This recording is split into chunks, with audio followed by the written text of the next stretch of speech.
Hola, bienvenidos a esta conversación de Renacer Lagunero. En esta ocasión platicaremos con Smart Cities, con ni más ni menos que Pilar Conesa, leyenda viviente en este tema y curadora del Smart City Expo World Congress, el evento de referencia en la materia más importante a nivel internacional. Un evento organizado por FIRA Barcelona que tiene diversos capítulos en todo el mundo. Y para citar, pues tan solo uno de ellos es lo que viene siendo el Smart City Expo LATAM Congress, que se realiza aquí en México. Pilar Conesa, además, es fundadora y directora de Anteverti, una empresa que brinda consultoría a directivos de organizaciones en lo que viene siendo la adopción, la adaptación a los nuevos entornos del mercado y a la innovación como instrumento para el desarrollo y la incorporación de tecnologías. Ella también fue CEO o Chief Information Officer del Ayuntamiento de Barcelona, CEO del Instituto Municipal de Información de Informática de Barcelona, fue directora general del sector público y de sanidad del T-Systems Iberia, del grupo Deutsche Telekom, y CEO de AIS Chile. Fue directora de operaciones de los servicios tecnológicos de la Generalitat de Cataluña y directiva del Comité Organizador de los Juegos Olímpicos de Barcelona en 1992. Es presidenta del Consejo Empresarial de Bit Habitat e integrante de varios jurados internacionales como Reinventar París, los Smart City, los World Smart City Awards y el Prix de Innovación Urbaine de Le Monde Cités. Es miembro del Consejo General del Consorcio MACBA, el Museo de Arte Contemporáneo de Barcelona. Es miembro del Consejo Asesor de las Tecnologías de la Información y Comunicación de la Generalitat de Cataluña y es consejera y es miembro del Consejo Asesor del Instituto Internacional de Posgrado de la Universidad Oberta de Cataluña. También es consejera, es integrante del Consejo de la UPC Alumni. Ella es licenciada en Informática por la Universidad Politécnica de Cataluña, con estudios de posgrado en la European School of Management and Technology y el IES, después me corriges si lo estoy diciendo bien, IES Business School de la Universidad de Navarra. Pero, pues en resumen, Pilar Conesa ha sido una de las principales iniciadoras y hasta la fecha promotoras de lo que viene siendo el modelo y el conjunto de políticas públicas y acciones que configuran la iniciativa de Smart Cities a nivel internacional. Esfuerzo que lo llevó desde su experiencia en el sector público como consultor del sector privado y ahorita pues desde el sector privado, pero con gran interacción con el sector público de distintas partes del mundo en lo que viene siendo pues, la adopción de estas nuevas tecnologías, el proceso de organización precisamente para hacer funcional el modelo que abarca muchos rubros y bueno, pues la aceleración y qué aceleración se ha visto sobre todo en el marco de esta pandemia por la que estamos atravesando. Entonces, sin más preámbulos, Pilar, muchas gracias. Muchas gracias por esta ocasión. Bienvenida. Un placer estar aquí, Julián. Encantada de estar con vosotros. Pilar, gracias por la invitación. No, gracias a ti por haber aceptado. Y pues bueno, pues entrando en tema, para hacer esto muy didáctico y ir escalándolo poco a poco. Pilar, de entrada, ¿cómo se originó y cómo ha evolucionado el concepto de Smart City a lo largo de estos años? Y lo digo cómo se originó y cómo ha evolucionado porque, por lo que he visto, nace como iniciativa de IBM allá por el 2008, o bautiza el término, aunque ya había habido trabajo previo, muy enfocado a la informática, pero he visto que al paso de los años ha ido integrando otras áreas de política pública para tener un modelo más abarcador, ¿no? ¿Es correcto? Bueno, muy interesante pregunta y además puedo responder desde una visión privilegiada, desde un puesto privilegiado que ha sido la curación del Smart City Expo World Congress desde el año 2011. Y como dices, ha habido varias evoluciones. Yo lo que discrepo un poco es que fue IBM quien lo bautizara, ¿no? En el año, yo recuerdo en el año 2008, cuando yo era la directora de tecnología del Ayuntamiento de Barcelona, en una reunión en Seúl, en representación del alcalde de Barcelona que no pudo asistir, estuvimos debatiendo entre varias ciudades el cómo pasar de la gestión más interna de los municipios a una gestión integral de la ciudad, ¿no? A esa dimensión de la ciudad. Y empezamos a utilizar el concepto de Smart City. Ahí yo diría que ciudades que lo empezaron a abanderar en ese momento, pues Barcelona, San Francisco, Seúl, ¿no? Y yo recuerdo que Barcelona empezó a utilizar el término Smart City pues, hacia el año 2008, eso, viendo cómo pasar de una gestión interna del ayuntamiento a una gestión integral de la ciudad, teniendo en cuenta todos los ámbitos de vía pública, de movilidad, de infraestructuras. Y lo que sí que pasó es que en el año 2011, es cuando FIDA de Barcelona se planteó organizar un evento de Smart City, lanzamos el Smart City Expo World Congress, que tengo el placer de colaborar desde sus inicios y ser la curadora, y sí que en los primeros años, yo diría que el 2000, esto debía ser el 2011 o el 2012, IBM vio como una oportunidad de cómo utilizar, de que el concepto SMART le ayudaba a aterrizar lo que quería en cuanto a transformación, y utilizó el concepto Smarter Planet como, podríamos decir, como claim global de la empresa. Esto lo utilizó como 2 o 3 años y después ya pasó a utilizar otro. Pero podríamos decir que el concepto de Smart City no nace en IBM, sino que IBM lo utiliza porque entiende que le va bien con su mensaje de transformación digital, ¿no? Lo que sí que es cierto es que al inicio, todo y que se hablaba un poco de la visión global de ciudad, se centró más en cómo la innovación en la tecnología puede ser un acelerador y un elemento transformador de la ciudad, y el enfoque estaba más alrededor de la tecnología, ¿no? Y ahí hubo 2 transformaciones en estos 10 años en el que después se vio que el enfoque se aterrizó más en lo que era cómo mejorar la gestión integral de la ciudad, y la siguiente evolución fue poner al ciudadano en el centro. Es decir, no podemos hablar de Smart City sin la ciudadanía, porque al final la inteligencia está en las personas. Somos más inteligentes si empoderamos y hacemos partícipes a toda la ciudadanía, y en los últimos años ha habido un enfoque muy claro en la visión de Smart City centrada en el ciudadano.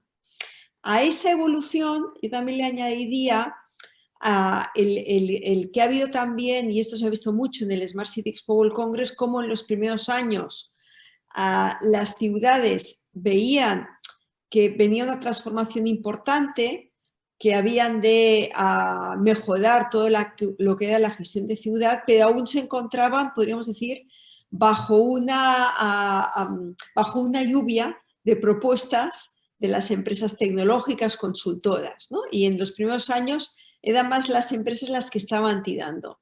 Pero esto cambió radicalmente en 3 o 4 años, donde las ciudades vieron que realmente allí había una oportunidad de mejora y de transformación de la ciudad, pero ya fueron las ciudades, los alcaldes, los city managers, los gerentes municipales y todos los equipos de técnicos de los ayuntamientos los que marcaron más el paso y marcaron más cuáles eran los retos que realmente tenían, y pedían más a las empresas, centros de investigación, cómo podían ayudarle para solventar esos retos, ¿no? Por tanto, ha habido tanto una evolución en cuanto al concepto, donde hoy está muy centrado donde se pone el ciudadano en el centro, y el enfoque es cómo mejorar la calidad de vida de las personas de la ciudad, y por otra parte en que son las ciudades, los gobiernos municipales, los alcaldes, los que están marcando la agenda.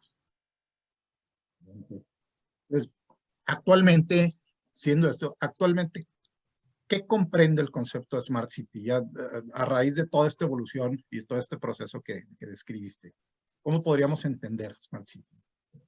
Yo, para mí, lo primero, Smart City es una visión transversal y holística de la ciudad. Gestionar la ciudad es muy complejo, porque hay muchos elementos que intervienen en cómo gestionar la ciudad, a nivel de infraestructura física, a nivel de servicios públicos, a nivel de coordinar servicios privados, y hoy lo estamos viendo en cómo con la gestión de la pandemia las dificultades que hay cuando se paraliza un determinado servicio, ¿no? Entonces, Smart City lo que también ha traído es una visión integral o holística. Quiere romper, podríamos decir, los diferentes departamentos de los gobiernos municipales en ver su información, en ver su problemática y decir, hemos de ver la ciudad en un integral. ¿En un integral para qué? Para mejorar la calidad de vida de las personas, para hacer las ciudades más sustentables, más inclusivas, más abiertas, más vivibles y más equitativas. Porque también Smart tiene que ver con la equidad y tiene que ver con el equilibrio de las capas sociales, con el equilibrio territorial. Y por tanto, el objetivo de Smart Cities es mejorar esa calidad de vida. ¿Y con qué elementos o con qué herramientas?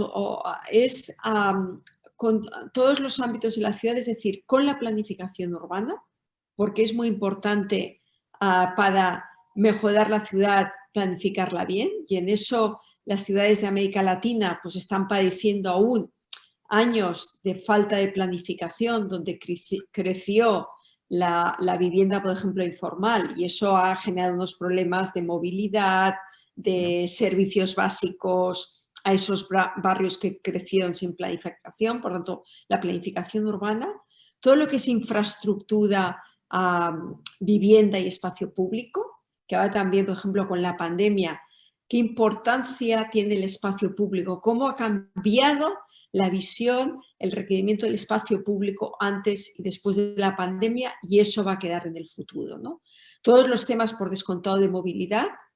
En una ciudad es súper importante cómo podemos llegar a todos los puntos de la ciudad. De hecho, la mejor movilidad es la no movilidad, es cuando acercamos los servicios a cada uno de los barrios, y ahí, por ejemplo, pues a París nos da una gran lección con lo que está promoviendo la ciudad de 15 minutos, la ciudad próxima, pero también con los temas de energía y medio ambiente. ¿Cómo podemos? Las ciudades son las que generan, las que consumen la mayor parte de energía y son las que tienen un impacto mayor al 35% de impacto en el medio ambiente. Por tanto, ¿cómo en las ciudades mejoramos, pasamos a generar energía renovable y cómo gestionamos el medio ambiente para hacer ciudades sustentables? Todo lo que es innovación y tecnología, cómo la tecnología, que no es un fin, sino un medio, puede ser un elemento dinamizador, tractor de transformación. Todos los temas también de desarrollo económico y social, porque las ciudades tienen que tener una capacidad económica, ¿no? Y cómo también allí cómo se enfoca la atracción de talento a las ciudades. Hemos de pensar que hace años una empresa tomaba la decisión, hace 20 años, de si se instalaba en un lugar o en otro, decía en tal país o en tal otro. Me instalo en México o en Brasil o en Europa, en Inglaterra, en Francia. Hoy las decisiones es por ciudades. Me instalo en Londres, en Barcelona o en París. No o en tal ciudad, ¿no? El país evidentemente marca un marco regulador, pero la importancia es qué me ofrece esa ciudad en cuanto a atracción de talento, universidades, calidad de vida, ¿no? Por tanto, ahí también cómo las ciudades atraen ese talento para facilitar el desarrollo económico. Y también todos los temas de gobernanza, cómo gestionar esa ciudad, cómo gestionar esas megaciudades y esas áreas metropolitanas, y a la vez cómo cuidamos de la equidad social, ¿no? Que las ciudades sean equitativas y cuidemos de todos los barrios por igual. Pues de todo eso va la Smart City, ¿no? ¿Cómo abarcamos todos esos ámbitos para construir unas ciudades mejores que den respuesta a los retos que tiene la sociedad del siglo XXI en la lucha contra la emergencia climática, en la lucha también por la equidad y por la inclusión social. Excelente. Y destacar la transversalidad, ¿verdad?, de la política, del modelo de Smart City, la integralidad de los distintos factores y para tener pues un abordaje holístico de la problemática y de las soluciones que se tienen que dar. Así es, lo entiendo, apoyándose en tecnologías al servicio Muy de las bien, personas. apoyándose. Es una Apoyándose herramienta. es una herramienta. La tecnología es una herramienta, no es un fin. No es Así más es. inteligente la ciudad que tiene más gadgets instalados, sino la que usa mejor esa información para gestionar mejor. Y poniendo a las personas en el centro de las decisiones, haciéndolos partícipes con la consulta, y bueno, a través de esa consulta, de esas decisiones consensadas, se pone a andar todo este aparato, digamos, de gobernanza, de mecanismos y de tecnologías al servicio de la ciudad y del entorno de la ciudad. Sí. Ahí me gustaría añadir, Juliana, lo que comentas, es decir, porque muchas veces se habla de la participación ciudadana, ¿no? Y de hecho no es fácil y los gobiernos han de trabajar fuertemente. A mí, a que llevo en esto pues ya unos cuantos años, si me hubiesen preguntado hace 7 años cómo estaríamos hoy respecto a la participación, yo hubiese pensado hace 7 años que hoy habría una participación más activa. Entonces, no es fácil, pero los gobiernos han de trabajar fuertemente, porque esto es clave, el empoderamiento ciudadano. Para un ciudadano, hombre, mujer, joven, mayor, es muy difícil opinar sobre una nueva ley en el gobierno del país, porque hay que entrar en los tecnicismos que se desconocen. Es muy difícil poder opinar de la tramitación de una ley. Pero en cambio, sí que es mucho más fácil en ver en el barrio qué es más crítico, qué es más urgente. Si un centro deportivo, si una escuela, si un centro sanitario. O cómo resolver temas. Por ejemplo, hace poco estaba hablando de una ciudad que había un problema de accidentes de tráfico en un cruce, ¿no? Y que al final pidieron también en este caso a las mujeres, que son las que transitaban más allí, cómo les pidieron su opinión en eso, ¿no? Entonces, ahí es mucho más fácil opinar y necesitamos esa participación, tanto en cuanto a cómo priorizar determinadas acciones y a cómo dedicar el presupuesto, pero también en un empoderamiento activo, en una participación activa. Hoy ya estamos viendo en distintas ciudades del mundo, por ejemplo, espacios de recuperación urbana que hoy son unos huertos urbanos que están gestionados por la ciudadanía, no por una entidad pública.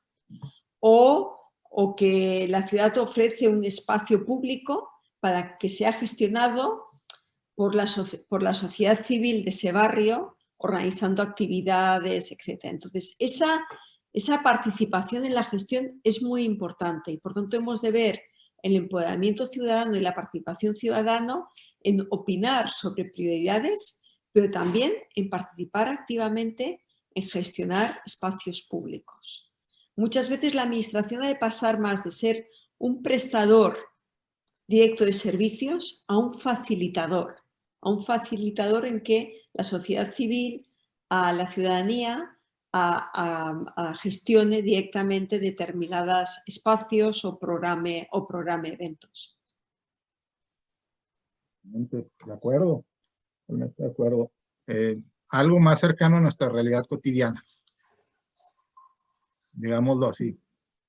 Totalmente. Nos tropezamos con esa realidad, entonces es necesario involucrarse. Entonces, tomando esto en consideración, ¿cómo distinguir a una ciudad que pretende o incluso simula ser smart de una que genuinamente se ganó el título de Smart City o está trabajando y teniendo logros y avances en esa materia? Y lo digo porque a veces una ciudad un ayuntamiento puede organizar no sé, un foro sobre Smart City, arma un panel muy interesante, una discusión, y quiere ponerse la etiqueta, quiere subirse al tren, y sin embargo no ves una política pública, una iniciativa por ningún lado que esté aterrizando esos conceptos y brindando soluciones prácticas, ¿no? Y dando este involucramiento ciudadano. Entonces, creo que eso es algo que también se está dando, o que yo lo percibo que se está dando aquí en México, y no creo que sea el único país del mundo. Entonces, pues a mí me gustaría ahí tu opinión al respecto, ¿no? Bueno, por una parte, yo no creo que haya ciudades smart o no smart, sino es un camino, ¿no? La construcción de la ciudad Smart City es un camino. Lo que es muy importante es la comparativa de la ciudad en tiempo atrás, o sea, cómo esa ciudad está evolucionando. Y sí que es cierto que hay veces que, y eso lo hemos visto, y a veces también en Latinoamérica, que enseguida o sea, con pocas acciones hay una tendencia a decir, vamos, somos los más, pues ciudades que con una acción u otra dicen, ya soy smart, ¿no? Yo pienso que es un proceso, es un camino, como decía, no hay ciudad, no es un blanco y un negro, sino es una evolución que está lleno de grises, y que lo que es importante es actuar en el conjunto de las acciones de la ciudad, ¿no? A veces es cierto que hay ciudades que dicen, bueno, pues ya he puesto puntos wifi en la ciudad, ya soy una ciudad smart. Bueno, eso ayuda, porque ayuda a la conectividad de las personas, pero ¿qué se está haciendo en movilidad?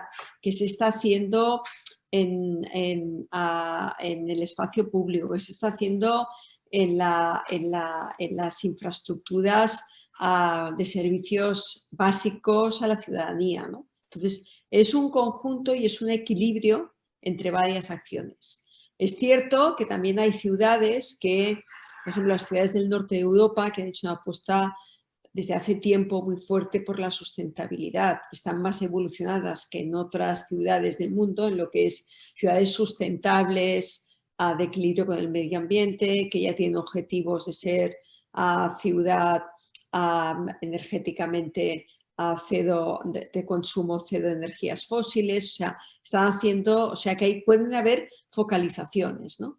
Pero que no por una medida concreta podremos decir que una ciudad es smart, ¿no? Sino que es un conjunto de acciones, como decíamos, con una visión transversal, holística, y que lo que es importante es irse comparando, ¿no? A veces, por ejemplo, con los rankings, ¿no? Es muy complicado porque también el punto de partida de una ciudad en Europa, de una ciudad en Latinoamérica, una ciudad en Asia es muy distinta, ¿no? Y por tanto a veces es difícil comparar, ¿no? Por ejemplo, las ciudades en general en Asia están haciendo un uso intensivo de la tecnología, pero hay veces que hay otros elementos como el empoderamiento ciudadano, pues que no lo están haciendo con tanto énfasis, ¿no? Entonces ahí necesitamos un equilibrio del conjunto de las acciones. Excelente. Smart City es un camino, y en lo que viene siendo el trazar, en orientar y en acompañar en este camino, hacia ese proceso para convertirse en un Smart City, que no viene siendo un término estático, es evolutivo según los tiempos y las necesidades y las dinámicas que se van dando. Pero en ese sentido, ¿cómo surge el Smart City Expo World Congress y cuál es la función que está desempeñando en esta interacción que está teniendo tanto con autoridades de todo el mundo como con empresas líderes o clave para llevar, hacer posible esto? El Smart City Expo World Congress nació en el año 2011. Fui a Barcelona, que es el gran recinto ferial y uno de los líderes europeos y mundiales. Se planteó lanzar un nuevo evento alrededor de la innovación urbana. Entonces era justo el 2011 también cuando Smart Cities empezaba a tener un determinado empuje en distintos ámbitos, y denominó el Smart City Expo World Congress. Y por tanto en el nombre también ya hay una voluntad de que no es solo, podríamos decir, una exhibición de soluciones, sino que debía ser un lugar de debate, de reflexión sobre la innovación urbana y el futuro. Y lo que se planteó desde el inicio son dos elementos que han sido claves en su desarrollo. Uno, que fuese un evento a nivel internacional, mundial. No quería ser un evento europeo o un evento de una zona geográfica, sino que tenía la ambición de ser un evento mundial. Y desde el primer año ya se trabajó mucho con ciudades y países de todo el mundo para que asistieran a ese primer evento. Y segundo, que quería ser el lugar de encuentro entre gobiernos locales, gobiernos regionales de país, a universidades, centros de investigación, empresas, emprendedores, y por tanto de todos los actores involucrados con la gestión urbana. Y eso ha llevado a que Smart City Expo World Congress es el evento de referencia mundial. Ha pasado, este año hemos tenido un año que también contaré un poco, pero un año un poco distinto porque también estamos muy contentos de cómo ha ido. Pero Smart City Expo World Congress pasó de los primeros 5.000 visitantes a 25.000 en el año 2019. Wow. Y es el evento más grande detrás del evento de Naciones Unidas, del World Urban Forum, pero que este evento básicamente concentra a lo que son gobiernos. No es un lugar de encuentro entre gobiernos, empresas, centros de investigación. Por tanto, Smart City Expo World Congress es el evento mundial más importante donde todos esos actores se encuentran, debaten sobre el futuro, ¿no? Entonces ha sido una progresión que ha ido en aumento, que ha conllevado también el pasar a tener eventos regionales en distintas partes del mundo. Tanto se han hecho eventos en Asia como en Latinoamérica, tanto en Brasil como en Argentina, y este año se ha celebrado el Smart City Expo Latam en México, que se celebró de forma digital por el COVID. Y también, de hecho, el próximo mes, en diciembre, celebraremos el Smart City Expo Santiago de Chile, en este caso híbrido, con parte presencial y parte digital, ¿no? Y el evento del Smart, que se celebra cada año en Barcelona en noviembre, este año ha sido digital, porque un evento internacional, cuando no se puede viajar, no podemos plantearlo de forma presencial. En el 2019 hemos de pensar que tuvimos más de 170 países, pero este año, el 2020, lo que hemos hecho es un evento digital con la denominación de Smart City Live, porque entendíamos que era un evento distinto, y en el que fue de 2 días, un día en el que hicimos como un programa de televisión de 9 horas, queríamos hacer un evento distinto, no solo como un webinar detrás de otro, sino hacer algo que fuese distinto, en el que participaran relevantes nombres, tanto en representación, podríamos decir, institucional, de alcaldes, de gobiernos, como también de instituciones como el Banco Mundial, el World Economic Forum, Naciones Unidas. Entonces, un primer día de programa de televisión que está disponible en tomorrow.city, que es la plataforma que hemos trabajado con FIDA de Barcelona para que sea la plataforma de todos los contenidos. Y el segundo día, que fue un día de site events de más de 40 entidades distintas. Bueno, en estos 2 días pues participaron a 144 países, a 20.000 usuarios, con más de 115.000 visualizaciones de los contenidos. Entonces, lo hemos considerado un éxito en esta situación de pandemia y sobre todo que ha sido un momento importante de debate de cómo las ciudades afrontan la pandemia y la pospandemia y qué es lo que se quedará para el futuro de las ciudades, cómo van a cambiar las ciudades en el futuro teniendo en cuenta lo que hemos vivido, porque la pandemia no solo ha tenido el impacto de cómo solucionamos la situación sanitaria, sino que ha sentado unas bases, ha hecho una reflexión tanto en temas de transformación digital, pero de vivienda, de espacio público, que va a impactar en el futuro. Lente, lente. Por ejemplo, en estos 10 años que lleva, bueno, ya casi 10 años de que Sí, sí, inicia el 10 Smart años. City, ¿sí? El Smart City Expo World Congress.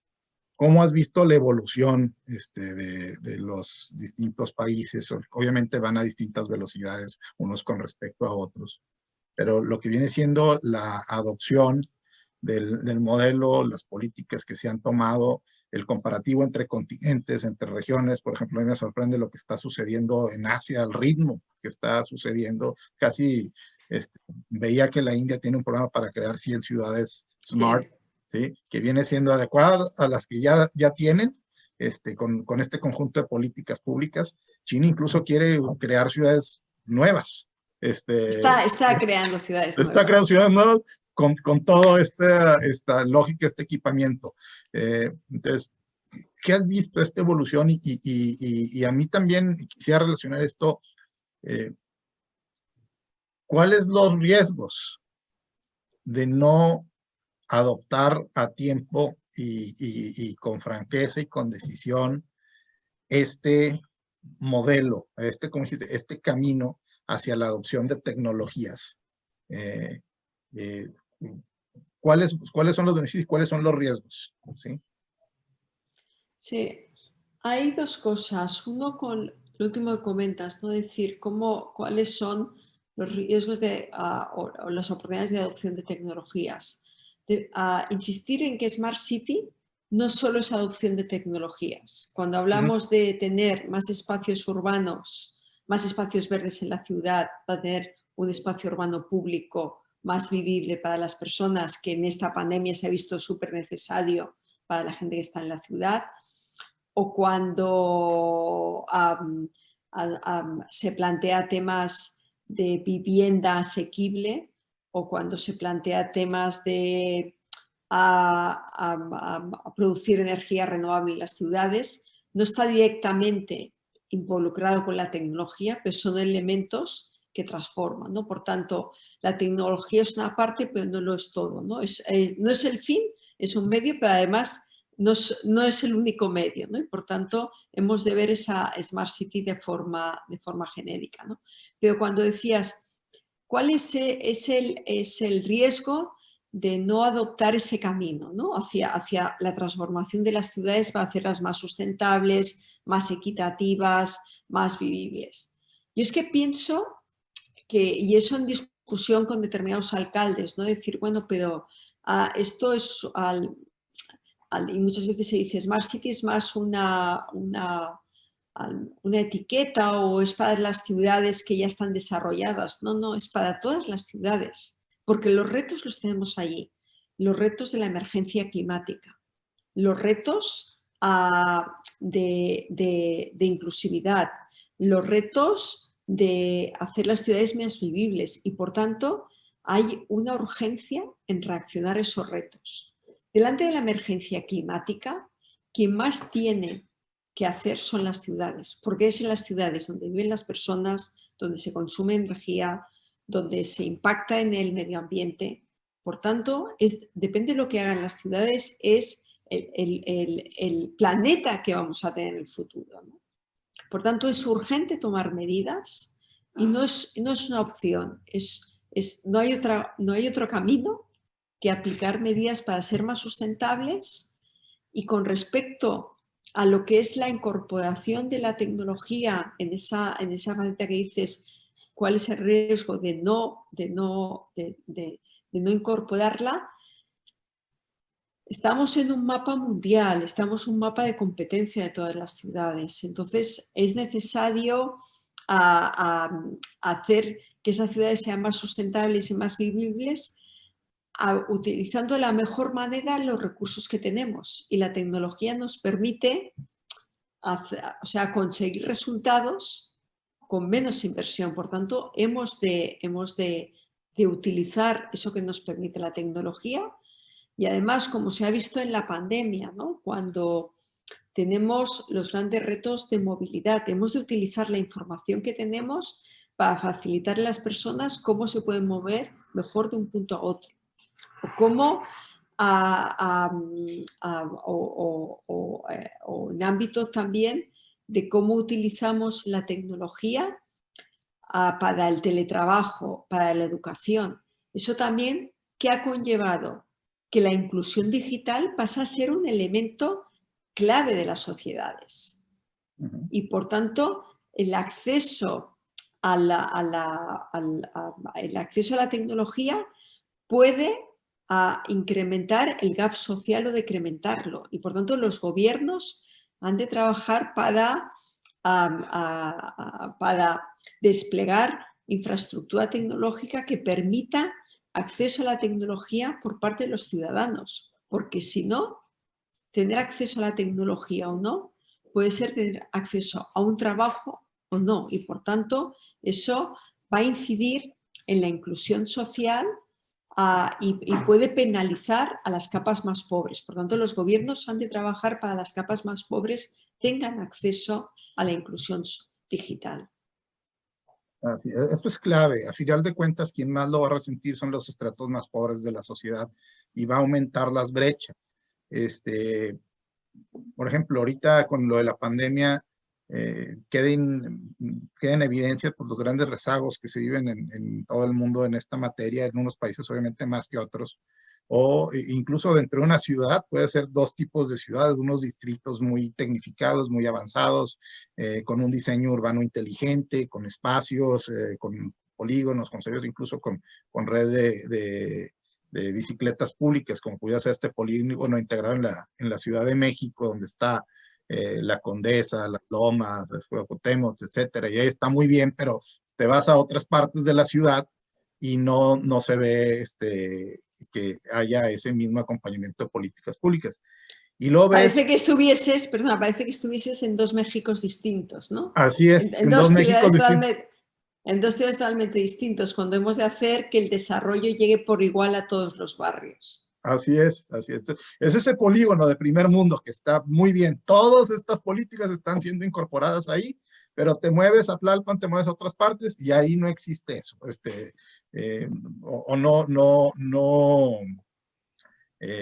Digamos, no con la intensidad o con el avance que se ha vivido dentro de ese polígono. Y luego ves tú, la falta de una de internet libre o de internet comercial si quieres, pero una red que te dé el servicio en toda la ciudad, cómo está afectando los retos al teletrabajo y a la educación. Debería ser, pues el internet muchos lo manejan como un derecho, ¿no? Un derecho universal prácticamente, porque con estas realidades, hay gente pues que no está pudiendo acceder a ese servicio, tienen 3 hijos dentro de una misma casa, cada uno va a estar haciendo las tareas, el conjunto de cada uno tiene sus clases y sin embargo nada más tienen una computadora y súmale eso que no tienen acceso a internet o que es limitado o que tiene una cobertura, una transmisión eficiente. Entonces, a mi gusto, esto se está convirtiendo en un elemento, una infraestructura básica tan importante como pudiera serlo el hospedaje industrial o la pavimentación en estas nuevas realidades, ¿no? Sí, y ahí, como dices, ¿no? El acceso a la digitalización pasa a ser para mí un elemento clave, igual que decimos a todo el mundo ha de tener electricidad en las casas, pues ha de tener acceso a tecnología, ¿no? Y en las ciudades está también, uno de los grandes retos también es las infraestructuras en global, ¿no? Tenemos las infraestructuras tecnológicas, tenemos las infraestructuras de movilidad, tenemos las infraestructuras de las vías públicas. Por ejemplo, una cosa que ha puesto la pandemia, ¿no? El tener calles para pasear, ¿no? Hay ciudades en donde está pensado que la gente se mueve en auto de un lugar a otro o en transporte público, pero no pasea por las ciudades, ¿no?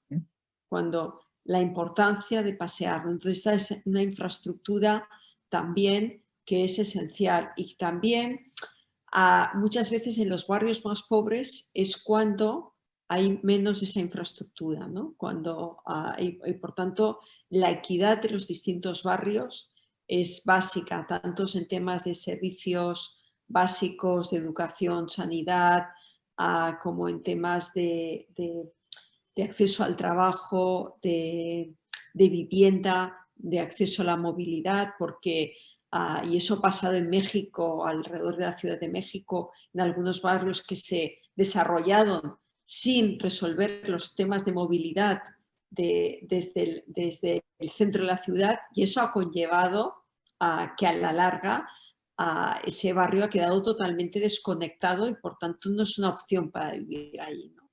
Cuando además en la pandemia, tras la pandemia, por ejemplo en Europa, pues hay muchos jóvenes que se plantean, familias con niños pequeños que se plantean vivir fuera del centro de la ciudad para tener mayor calidad de vida. ¿Cómo garantizamos esa movilidad a nivel de la área metropolitana?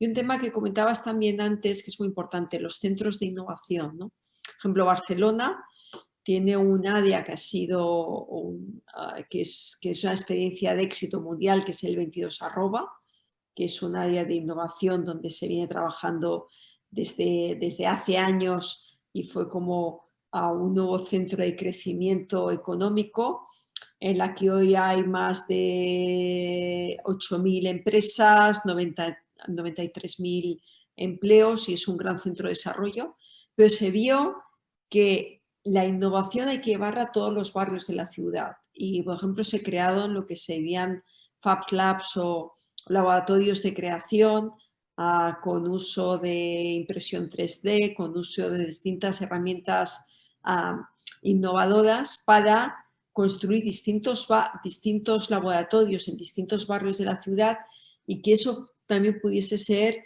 un elemento de formación a jóvenes que quizá están fuera del sistema escolar y que pueden desarrollar su vida profesional de otra manera, ¿no? Y por tanto la importancia de llevar la innovación a distintos barrios, también estamos viviendo en los últimos años un concepto que se está hablando mucho, que es la gentrificación, que es como barrios centrales de la ciudad, que porque tienen un atractivo turístico o porque tienen un atractivo económico, están creciendo mucho los precios de la vivienda de esos barrios y están expulsando a los que eran las familias que viven habitualmente en ese barrio. Cómo luchar contra ello, ¿no? Cómo hacer que haya un equilibrio entre el desarrollo, los precios de la vivienda, para que también todos los barrios sean barrios que puedan atraer con un equilibrio de atracción de turismo, desarrollo económico, de vida para los vecinos, ¿no?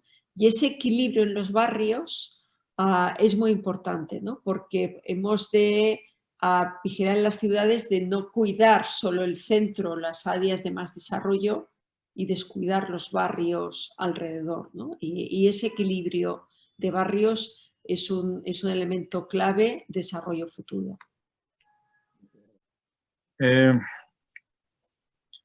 Con respecto a esto que dices, por ejemplo, tocaste varios temas y van en el sentido de una pregunta que ya tenía aquí. O sea, metropolización, gobernanza, urbanismo inteligente y centrado en las personas y Smart City. Entonces, tomando eso, ¿cuál ha sido la experiencia de Barcelona y cuáles han sido sus lecciones para el mundo?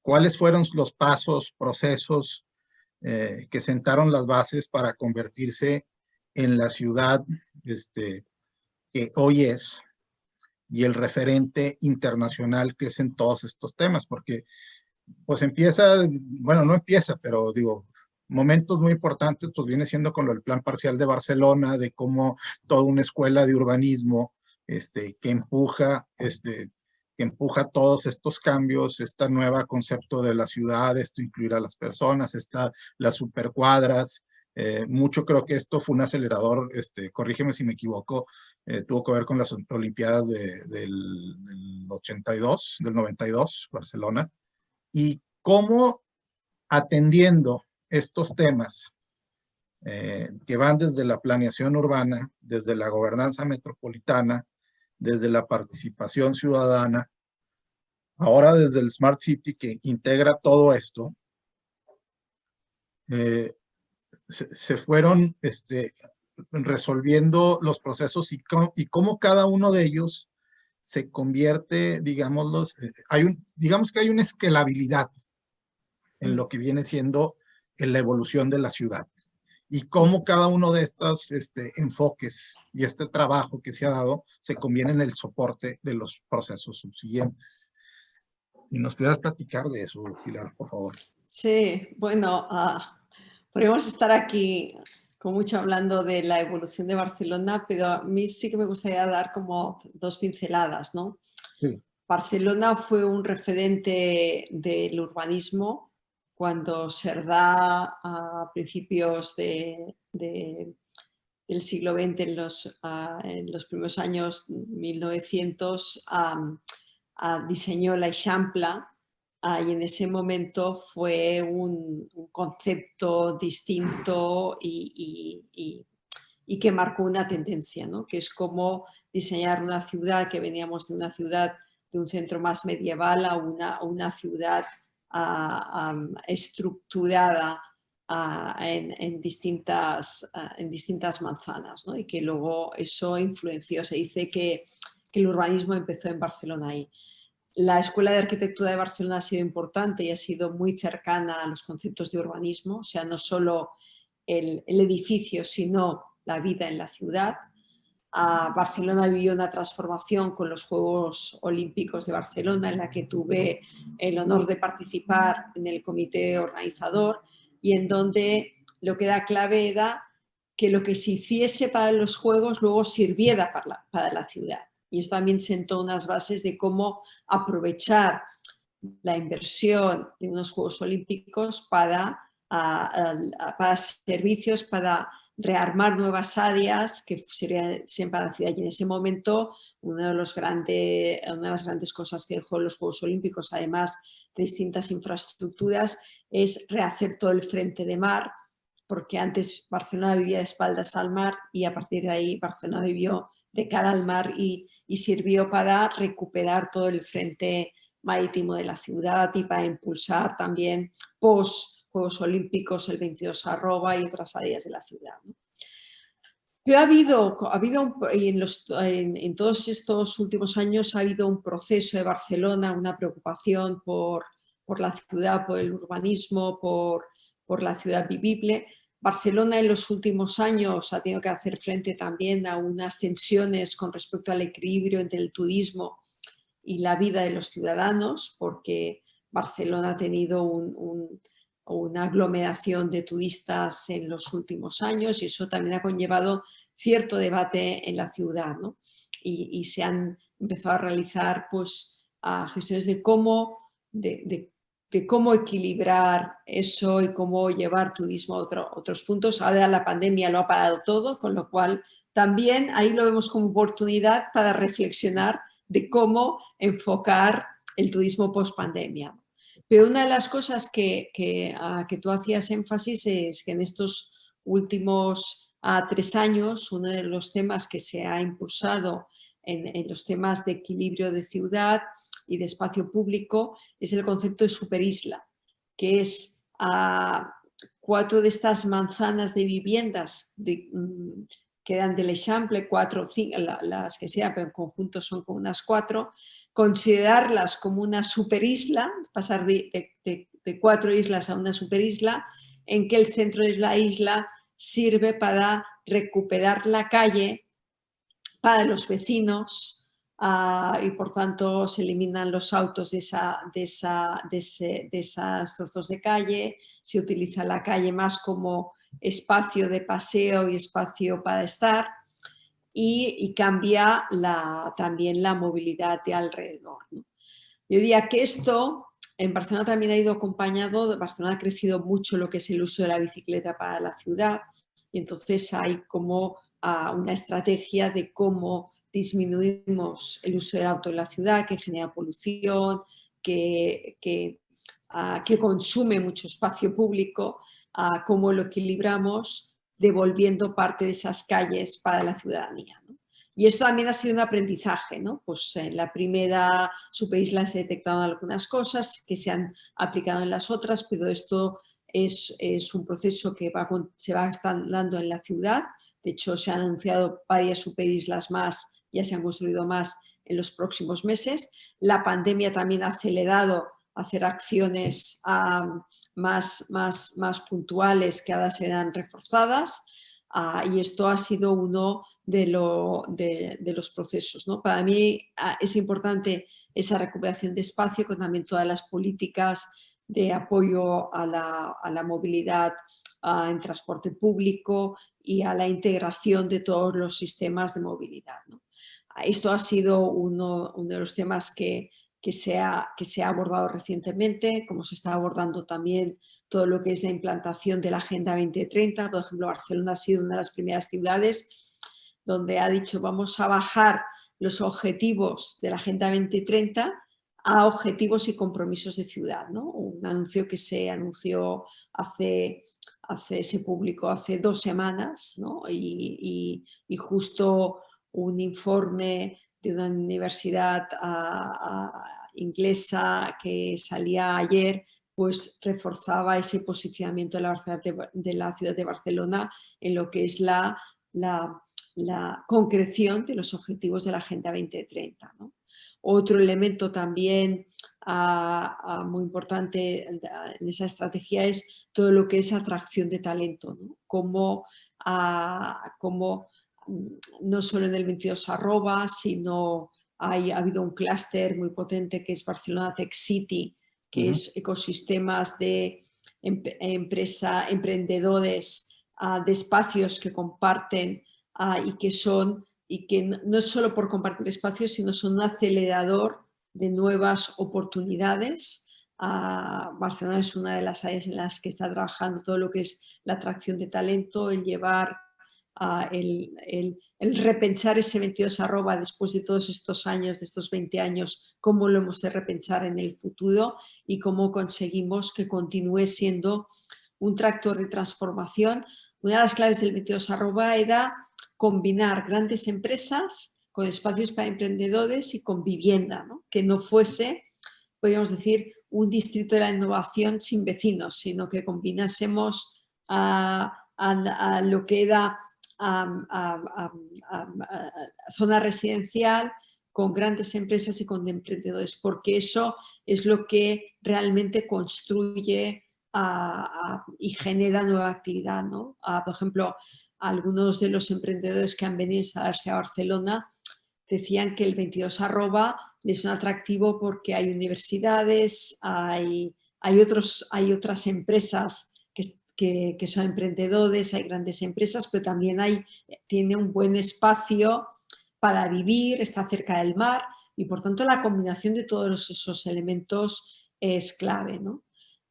Y yo también diría que Barcelona también está trabajando en los últimos años de forma importante también para ver cuáles los proyectos para hacer una ciudad más sustentable, con menor uso de energía fósil, potenciando la energía renovable y también en lo que es el uso, o sea, que las viviendas sean más sustentables, ¿no? Entonces, como decíamos, es un conjunto de distintas medidas a la vez y en los temas que hablábamos antes de la tecnología como transformación también, Barcelona está teniendo como objetivo ser la capital del humanismo tecnológico. Cómo entendemos la tecnología desde una visión humanística, de que es evidente que la tecnología conlleva una serie de retos en el uso de datos, en el tema de toda la información que hay sobre las personas en la red, pero cómo combinamos o cómo compatibilizamos el poder usar la tecnología garantizando la privacidad y garantizando la decisión personal de cada uno, ¿no? Entonces, Barcelona también quiere ser capital del humanismo tecnológico, ese buen entendimiento de la Excelente. tecnología. Como herramienta al servicio de las personas. Sí. Por ejemplo, Barcelona es un referente en tema de metropolización y gobernanza metropolitana. Tú, desde tu experiencia en el sector público, el sector privado y ahorita como comisaria de Smart Cities, Expo World Congress y toda la interacción con autoridades de todo el mundo, que eso te da la perspectiva, el panorama. ¿Cómo ves ahorita el fenómeno de la metropolización? Más de la mitad del mundo vive en las metrópolis y tengo entendido, corrígeme si me equivoco, que está pensado que para el 2050 el 75% de la población va a vivir en zonas metropolitanas. Entonces, la importancia de resolver a tiempo el tema del urbanismo inteligente, la metropolización, la gobernanza metropolitana, la sustentabilidad, porque al ritmo que vamos, pues el primer mundo y el tercer mundo van a coincidir dentro de una misma metrópolis, por como se está dando en algunos lados, estos crecimientos caóticos en donde se los está llevando el proceso de la migración de la ciudad, del campo, de las ciudades pequeñas o de las provincias hacia las urbes, urbes que no resuelven rezagos históricos que tienen, sectores que marchan a distintas velocidades dentro de una misma urbe, que tienen distintos niveles de desarrollo urbano, y luego pues este proceso que se acelera. Y bueno, ¿cómo prepararse? Porque también a mí me asusta, por ejemplo, el crecimiento, me sorprende, más bien dicho, el crecimiento que está teniendo Asia, de cómo están, como en ninguna otra parte del mundo, están surgiendo nuevas metrópolis. Y el empuje económico que está dando.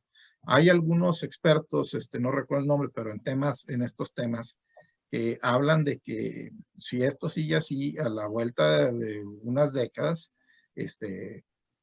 Europa y América se provincializan con respecto a Asia, dado el ritmo de crecimiento que está teniendo. Bueno, todo el tema de la relación de Europa y los otros países con respecto a Asia yo pienso que tendríamos que organizar otra sesión, ¿no? Okay. Otra plática.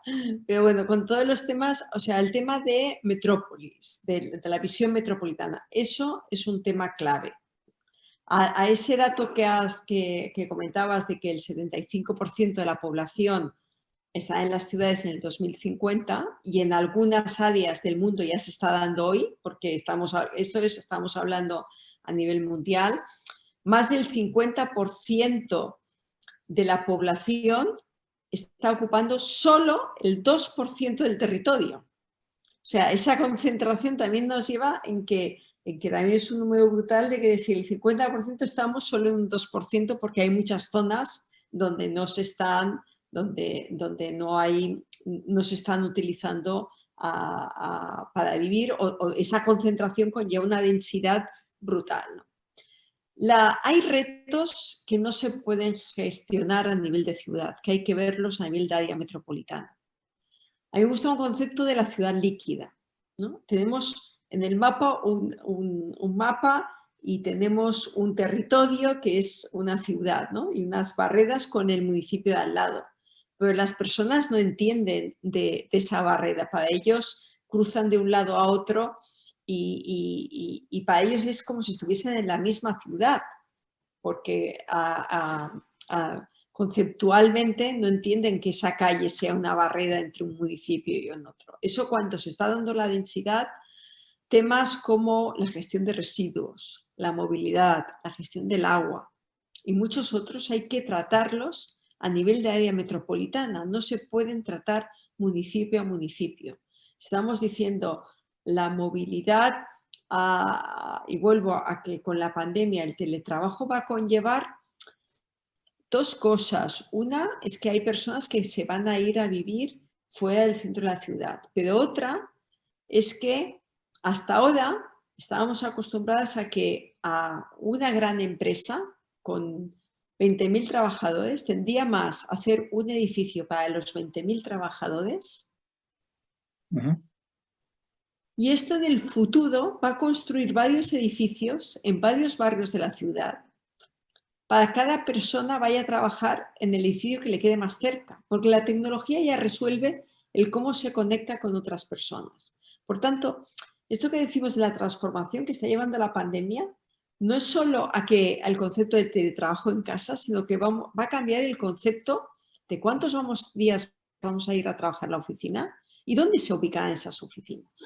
Entonces, eso también impacta mucho a nivel de área metropolitana, porque no se da esa visión de conjunto, no se da solo de lo que es el centro de la ciudad, sino de lo que es la visión metropolitana. Por lo tanto, es muy necesario ahora más que hace 10 años y se da menos que en los próximos años esa visión de gestión metropolitana. Es un reto muy importante y ahí hay distintas modelos de gobernanza en que hay el concepto de gestión metropolitana y que hay, podríamos decir, una entidad metropolitana más a una institución pública que a veces es por elección directa, a veces es por representación de las ciudades, que gestiona determinados servicios, pero es necesario empoderar esas áreas metropolitanas para que realmente tengan capacidad de gestión.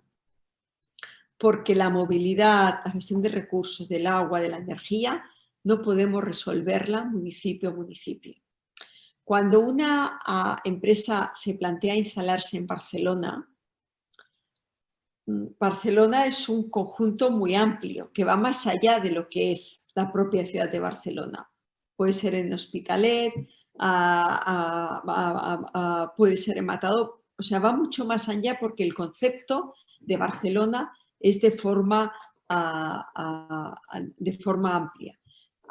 Y eso lo mismo pasa en todo lo que son las grandes metrópolis. Por ejemplo, Santiago de Chile, que es una gran ciudad que tiene alcaldes en cada una de lo que se llaman las comunas, que es como cada barrio, y tenía un intendente que era nombrado por el gobierno, y hace un par de años ha aprobado que por primera vez el año próximo se da un alcalde elegido directamente, porque tiene la necesidad de gobernar toda la ciudad de Santiago de Chile. Entonces, eso es una necesidad de todas las áreas metropolitanas y se van a empoderar cada vez más. Y hoy hay un debate a nivel mundial de los modelos de gobernanza. Y ahí es muy importante apostar por un empoderamiento de la gobernanza metropolitana, porque si no, no vamos a ser capaces de resolver los retos que hoy tenemos como sociedad del siglo XXI. Es necesaria una nueva arquitectura gubernamental para estos nuevos tiempos. Sí, totalmente, para estos nuevos tiempos. Y es urgente acometerla, porque esto ya no es un derivado de la pandemia, sino ya lo teníamos antes y es urgente acometerlo y no es fácil, porque hay temas hay los alcaldes de todos los distintos municipios, o sea, abordar esa gestión metropolitana no es fácil y entonces, evidentemente no será el mismo modelo en Europa que en Latinoamérica, que en Asia, pero hay que abordarlo y hay que resolverlo. Excelente, totalmente de acuerdo. Pilar, pues el tiempo se agota, nosotros no nos queda más que agradecerte, ha sido una charla muy enriquecedora, apreciamos mucho el que hayas hecho este espacio en tu agenda, vaya que estás ocupada, has tenido una serie de eventos intensos y vienen otros para cerrar el año, y bueno, pues qué bueno que se dio este espacio. Nos dejan muchas lecciones, comentarios, perspectivas que vive una persona que ha vivido todo el proceso y que tiene muy claro el panorama a nivel internacional. Muchas gracias y yo les animo a todos los que nos están oyendo que también sigan a través de Smart City Expo World Congress, a través de Smart City Expo Latam, a pues los eventos que vamos organizando y participen en el debate de cómo afrontar los retos de las ciudades de hoy y del futuro. Así es. Hay que actualizarse y hay que ir más o menos Sí, a sí. seguir el ritmo.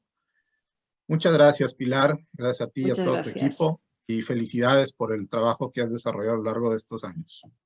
Muchas gracias, Julián. Un abrazo. Hasta luego. Hasta luego. Chao, chao. Un abrazo. Un abrazo.